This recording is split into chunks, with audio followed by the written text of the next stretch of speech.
So I have a 67 plate Land Rover 3 litre V6 diesel with the engine management light on and off and on and off.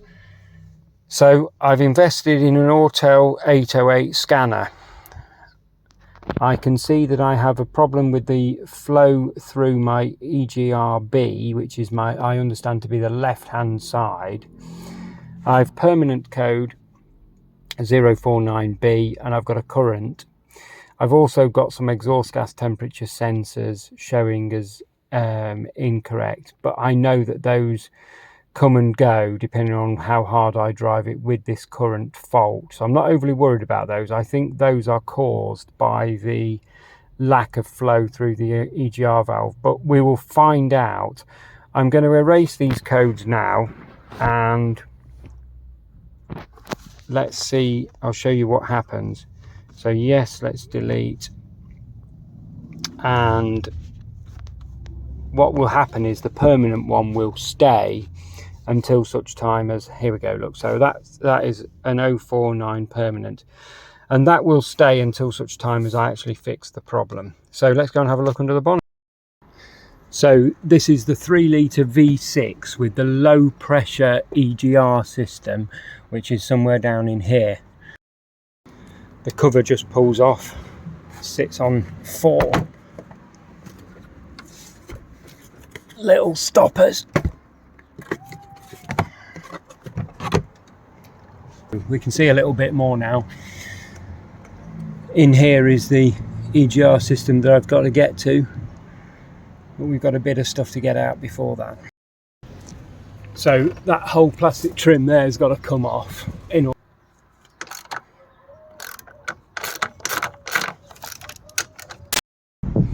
Yeah, so airbox sits on 2 rubbers at the back there that go into the inner wing. Looks like I've got a grommet there, and another one down the bottom. Release that cable, release that hose, it pops out.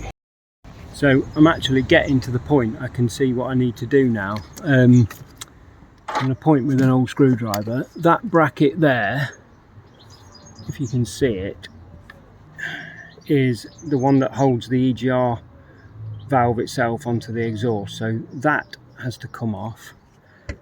There's a few bits of wires and stuff here. There's a coolant hose there, and the other video I saw said don't take the other coolant hose off underneath the EGR because it's a long way down, disconnect it from here. So I'm going to take that off and take that off, that bracket, and I think there's 3 bolts hold the EGR valve engine, so I'll see. Okay, so the first connection is this one here. A little bit fiddly because you've actually got to flick up the little tang there, and obviously when it's right down on that snap it's a bit awkward, so just need to get a little screwdriver behind that. This one, the next one, I think is a little bit easier because I think you just pop that up, so I'll whip that off.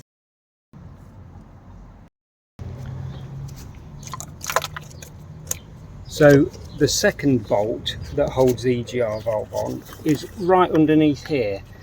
If you put your finger up underneath and feel, you'll feel where it is. It's another T30 bolt. It's exactly the same as the top one, but it goes right under here, and you can just feel the head of it directly beneath this little emblem that says Land Rover on it. You can hear it going in there, and having fiddled around and detached it, it comes out from under there like that. And then the third one is back there, which is a little bit more accessible, so I've left that one till last. And now I'm going to disconnect the coolant pipes because that's going to let coolant run everywhere. I'm going to leave the differential pressure valve on because that's connected at both ends to the EGR valve. And the only other thing that I've got to remove, having done that and disconnect it from the exhaust, is I've now found that this fresh air pipe here is attached to the bodywork and runs right underneath. So there's a little short rubber pipe. You can just see those 2 clips there that I'm sort of trying to point to. You can see them shining silver there. Look, see these here. That little pipe joins the bottom of the EGR valve to this fresh air pipe here. You can see in there it's not very clean, but that's what we've got to detach. And I've seen another video where somebody said that was very hard to do because the clips are the wrong way around and you can't get at them, but we'll have a go at that in a minute and we'll see where we go. Okay, so this is nearly off now. I've got this water pipe off here. I've released that clip, I've got to take that pipe off there. The 3 bolts that hold it in are out. The clip at the back that holds it onto the exhaust is off. I think you can just see that there. And the whole thing is now loose. You can see it wagging about here. You might be able to. You can see it's all loose. So the only thing is that bottom pipe that I showed you a minute ago. So I'm just going to get that, and then I'm going to take these pipes right off because obviously the coolant starts to pour out once I take that one. I don't want to get all wet.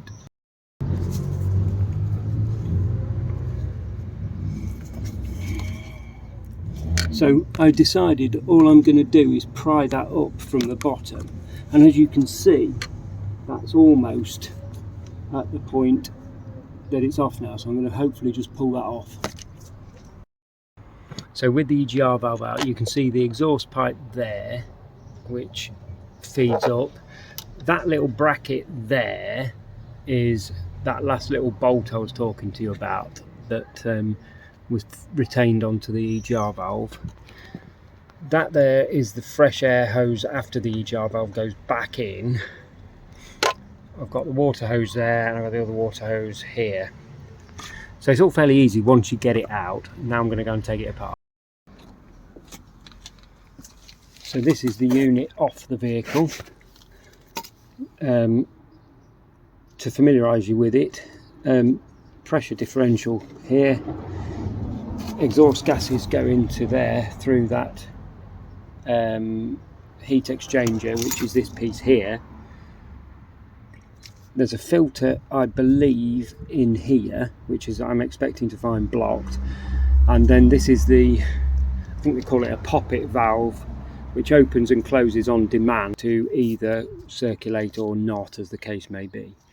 But we'll pull it apart. It looks to me like it's got an 8mm headed bolt there and then 3 T30s. I'll pull it apart.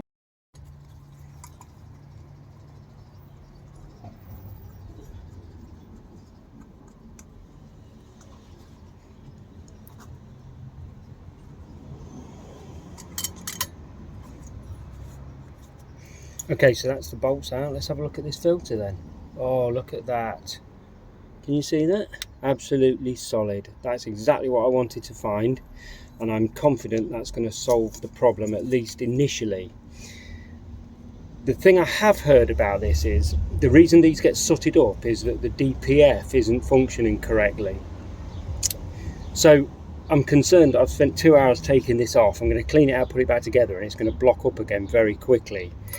But we'll see. I mean, this is exactly what I was hoping to find, and you can see that that is absolutely, once I clear that out, that will flow clearly again. That's the bottom of that poppet valve, as from what I've seen. So when this motor activates here, it turns a gear. It's a gear driven thing. This is a Borg Warner unit, I think. I found some information on that relating to it on the internet. Motor turns some gears and opens that little poppet valve and allows that to flow. Clearly with that filter blocked, there's nothing flowing through there. So I'm just going to go and give that a clean up and I'll show you again. Okay, so I've cleaned up this area where the poppet valve goes and I've given that a quick clean.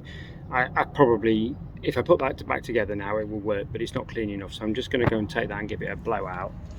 And again, this is the other part. This is the cooler, this is the heat exchanger part.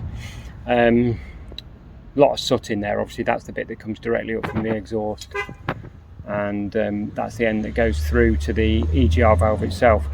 There's a lot of soot and rubbish in here, so I'm going to give that a good blowout as much as I can. I'm not sure how futile that is, because clearly there's dirty gas coming up there all the time, but it's taken me 2 hours to get it off. I might as well give it a good clean. So I'm just going to do that.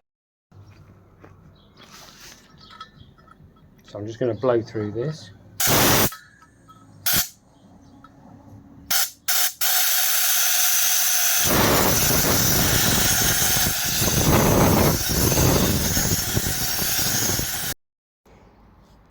Okay, so this is the unit cleaned up and reassembled. Filter was in here. That's that hidden little bolt that I was saying about that was holding me back right at the very end. This clip, this end, has to stay with the EGR valve. I tried to push it over onto the exhaust and leave it behind, but it's captivated here. So slacken it off as far as you can. This one's actually a little bit tight, so I'm going to grease it a bit before I put it back in. And there's a little gasket in there that you might want to keep an eye on as well. The other bolts that hold it in to the vehicle are that and that one under there. So if you're struggling to find them before you take it apart, that's where they are. And that there is the fresh air pipe. I can now see why when I was trying to get it apart, I tried to grip this and twist it around the hose, but obviously it's captivated by these rubber lugs.